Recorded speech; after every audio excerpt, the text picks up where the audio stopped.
여러분 안녕하십니까? 3월 25일 수요일 뉴스투데이 강원입니다.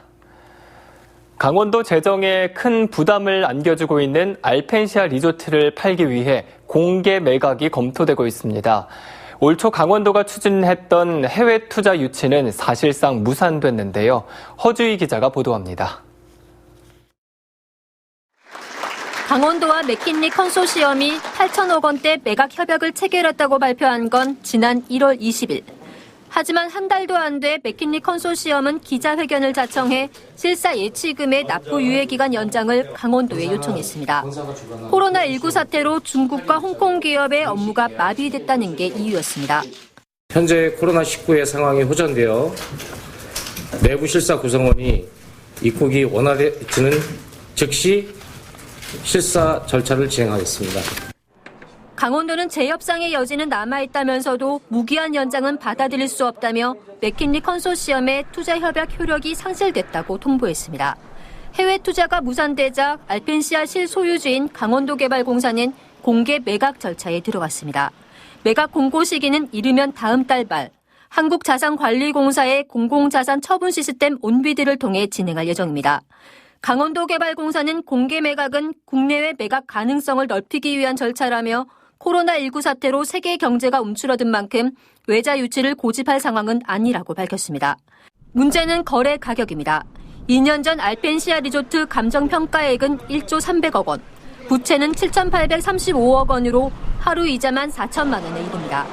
부채를 갚으려면 최소 8천억 원 이상은 받아야 한다는 얘기입니다.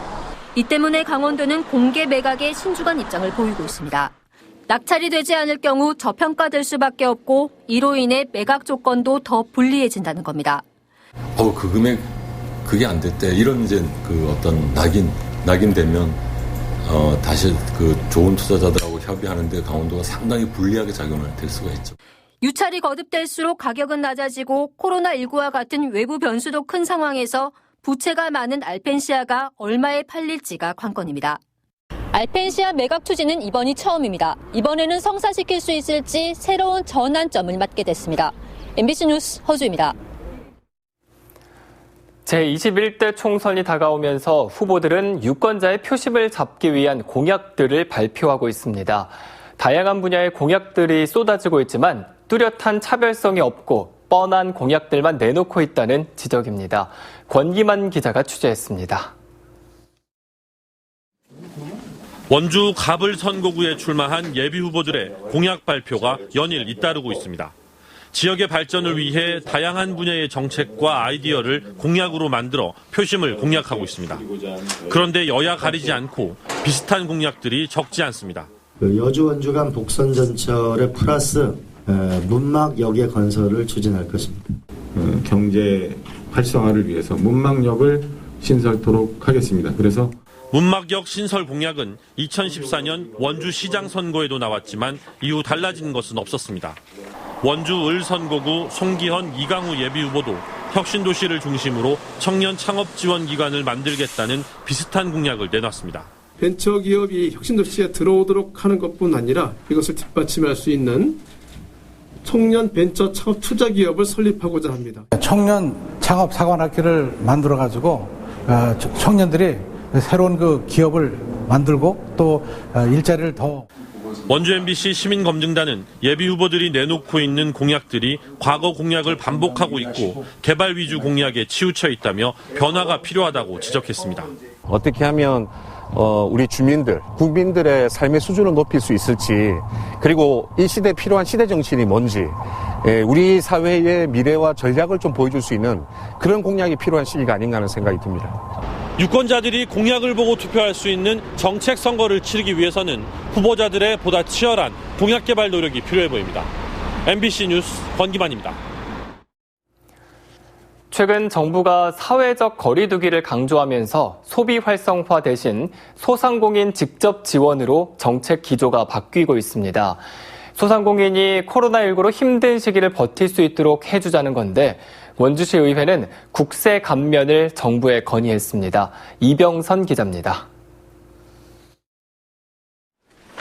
정부가 사회적 거리 두기를 강조하면서 경기부양 카드를 만지작거리던 지자체들의 제동이 걸렸습니다. 코로나19 사태가 안정세에 접어들면 소비를 늘리기 위한 방법을 찾으려 했지만 북미와 유럽이 심각한 팬데믹에 빠지면서 당분간 내부 단속을 더 철저히 해야 하는 상황이 온 겁니다. 매출의 기반인 유동인구가 돌아오는 걸 기대할 수 없게 되자 소상공인 지원책이 직접 지급으로 집중되고 있습니다. 강원도의회는 지난 20일 도민 30만 명을 대상으로 1인당 40만 원을 지원하기 위한 조례를 통과시켰습니다.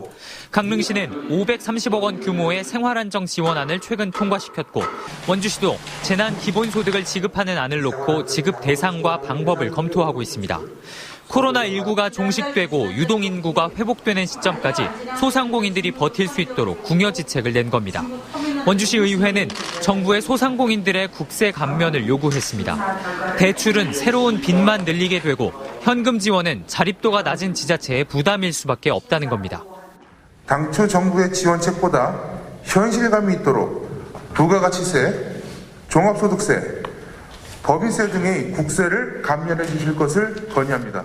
특히 부가가치세는 1월분부터 6월분까지 7월에 정산하는데 한 번에 목돈을 내는 부담을 덜 수 있어 체감 효과는 훨씬 클 것이라는 설명입니다.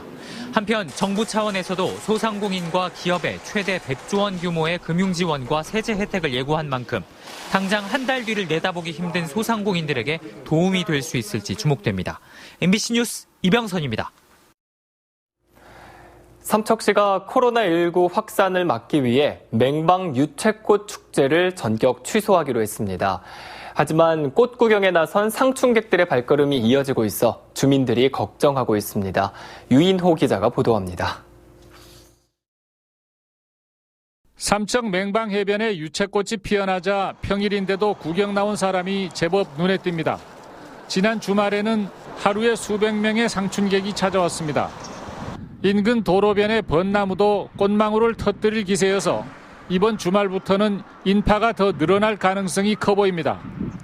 27일부터 열릴 예정이었던 유채꽃 축제가 취소됐는데도 사람들이 찾아오자 주민들은 불안감을 나타내고 있습니다.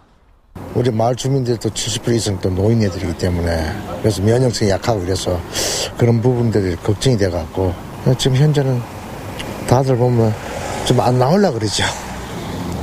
사람들 많이 관광객들 많이 오시니까.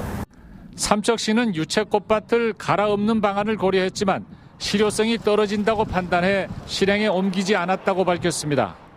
꽃밭을 없애려고도 이제 검토를 했지만은 여기 같이 있는 이제 벚꽃도 있고 또 이제 내년도 유채꽃 축제를 위해서는 종자를 이제 채취를 해야 하기 때문에 이 꽃밭을 이제 그냥 두기로 이제 결정을 했습니다. 대신 방문객들이 손소독을 할 수 있도록 소독기를 설치하고 세정제를 갖다 두기로 했습니다. 하루 2번씩 방역 소독도 실시할 계획입니다. 하지만 인파가 붐비면 거리 두기가 불가능해 불안감을 지우지 못하고 있습니다. 지역의 자랑이자 주민들에게 소득까지 안겨줬던 봄의 전령들이 올해는 난감한 대상이 됐습니다. MBC 뉴스 유인호입니다. 스페인에서 유학하다 귀국한 30대 여성이 코로나19에 감염된 사실이 확인돼 도내 확진자가 31명으로 늘어났습니다. 강원도는 지난 11일 스페인에서 유학하다 영국을 거쳐 귀국한 뒤 자가 격리 중이던 인제군에 사는 30살 이모 씨가 코로나19에 감염돼 원주 의료원에 입원할 예정이라고 밝혔습니다. 이 씨는 귀국 이후 열흘 만인 지난 21일 기침과 콧물 증세로 인제군 보건소 선별진료소에서 검체를 채취해 진단 검사를 받은 결과 확진 판정을 받았습니다. 강원도는 이 씨와 함께 생활한 가족 2명에 대해 감염 여부를 조사하는 등 이 씨의 이동 경로를 중심으로 추가 확산 여부를 조사할 계획입니다. 정부가 강력한 사회적 거리 두기를 어기는 학원에 대해 강제로 문을 닫게 하는 집합금지 행정명령을 발표하자 학원들이 반발하고 있습니다. 교육부는 학교 안팎 고강도 사회적 거리 두기 추진 방안을 내놓고 집합금지 명령을 받고도 이행하지 않은 학원에 대해 최대 300만 원의 벌금형과 이런 학원에서 확진자가 나올 경우 손해배상도 청구할 수 있다고 밝혔습니다. 이에 대해 도내 학원들은 휴원에 따른 손실 보전 대책 없이 영세 학원을 압박하는 것이라며 반발하고 있습니다. 현재 강원도 학원의 휴원율은 지난주 22%에서 12%까지 떨어져 있는 상황입니다. 동해 지역에서 소상공인 지원을 위한 임대료 감면 운동이 확산하고 있습니다. 동해시는 공유재산으로 관리 중인 전통시장 내 점포 25곳의 임대료를 3개월 동안 50% 감면해주기로 한 가운데 시민들의 자발적 참여로 현재까지 135개 점포가 임대료 감면 혜택을 받고 있다고 밝혔습니다. 동해시는 중소기업과 소상공인에게 지원하는 육성자금 2차 보전사업 규모도 50억 원 추가한 265억 원으로 확대해 긴급 지원에 나섰습니다. 코로나19 위기 가정 지원 등을 위한 강원도의회 임시회가 개회했습니다. 오는 27일까지 나흘 동안 열리는 이번 임시회에서는 긴급 생활안정지원금과 관광촉진지원금, 공공일자리 지원 예산 등 강원도가 제출한 총 1,650억 원대 추가 경정 예산안을 심의합니다. 이번 임시회는 코로나19 사태로 인해 발생한 경제 위기를 극복하기 위해 마련된 원포인트 의회입니다. 올 1월 강원 지역의 금융기관 수신은 코로나19로 인한 공공기관의 단기 자금 수요로 지난달에 비해 크게 증가한 것으로 나타났습니다. 한국은행 강원본부에 따르면 1월 중 강원 지역 금융기관 수신은 공공기관의 예비적 단기자금 수요로 예금은행의 요구불 예금이 6,700억 원 증가하면서 지난해 12월보다 1조 1,800억 원 증가했습니다. 반면 금융기관의 여신은 일부 지역의 주택담보대출 증가에도 불구하고 기업 대출이 줄어들면서 한 달 전에 비해 감소세로 전환됐습니다.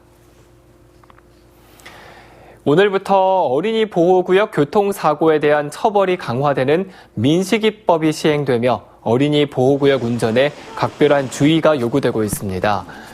민식이법이 시행됨에 따라 올해 89대를 시작으로 오는 2022년까지 도내 모든 스쿨존에 무인 단속 장비가 설치될 예정입니다. 또 스쿨존에서 안전운전 의무를 위반해 어린이 사망, 상해 사고를 일으킨 가해자는 가중 처벌되게 됩니다. 경찰은 아침 8시부터 저녁 8시 사이 스쿨존에서 시속 30km를 넘겨 과속을 하면 일반 도로보다 범칙금과 벌점이 2배로 부과된다고 경고했습니다. 코로나19 사태로 프로농구 정규리그가 조기 중단되면서 원주 DB와 서울 SK가 공동 1위로 시즌을 마감했습니다.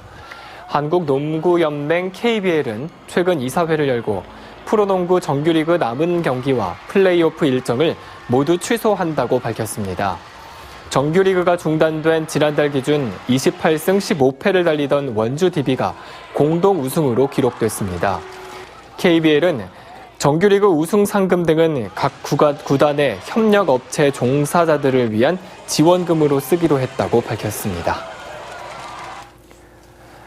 이어서 오늘의 날씨와 도내 코로나19 현황을 전해드립니다.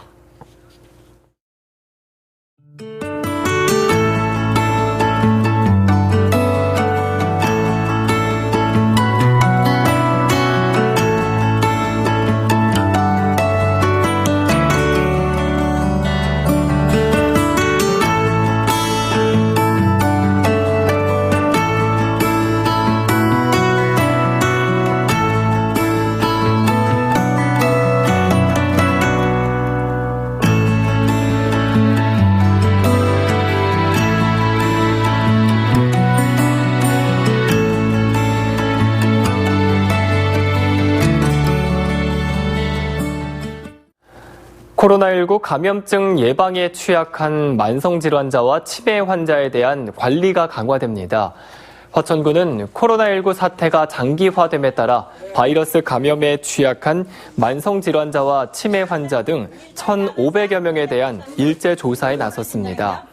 이들 취약계층에 대해 화천군은 병원 동행 진료와 마스크 대리 구매, 개인 건강관리와 운동 모니터링을 실시하는 등 코로나19 감염증 예방에 주력할 계획입니다. 코로나19 장기화로 인한 지역 경기 침체를 극복하기 위해 지역 사랑 상품권이 특별 판매됩니다. 인제군은 오는 6월 말까지 인제사랑 상품권을 10%씩 할인하고 다음 달부터는 1인당 구매 할인 한도액도 30만 원에서 50만 원으로 확대하기로 했습니다. 또 지역 소상공인의 카드 수수료 부담을 줄여주기 위해 제로페이 가맹점을 확대 모집하고 향후 경제 상황에 따라 지역 상품권 할인 정책의 연장 방안을 모색하고 있습니다. 마스크 생산업체를 사칭해 마스크 구매자들에게 8억 원 상당을 가로챈 사기범 2명이 경찰에 붙잡혔습니다. 강원지방경찰청은 주범인 59살 A씨와 공범 66살 B씨를 사기 혐의로 구속했다고 밝혔습니다. 이들은 지난달 한국전력공사를 사칭해 마스크 제조업체에 전화한 뒤 고압선 공사를 빌미로 착신 전화를 요청해 마스크 구매자들이 전화하면 자신들에게 연결되도록 했습니다. 이를 통해 동해 마스크 업체에 전화한 피해자에게 마스크를 주문받아 대금 3억 3천만 원을 가로챘고 부산에서도 같은 수법으로 5억 3천만 원을 가로채 도주한 혐의를 받고 있습니다. 강원경찰이 텔레그램을 통한 집단 성착취 영상 거래 사건과 관련한 운영자 11명을 검거했다고 밝혔습니다. 강원지방경찰청은 지난해 8월부터 현재까지 텔레그램 음란물 유포, 제작 범죄 7건을 파악해 11명을 검거하고 5명을 구속했다고 밝혔습니다. 이 가운데는 여중생 3명의 신상 정보를 얻어 협박하고 음란물 76건을 제작하고 텔레그램을 통해 유포하려고 한 남성 일당 5명도 포함됐습니다. 이상으로 뉴스투데이 강원을 마칩니다. 시청해주신 여러분 고맙습니다.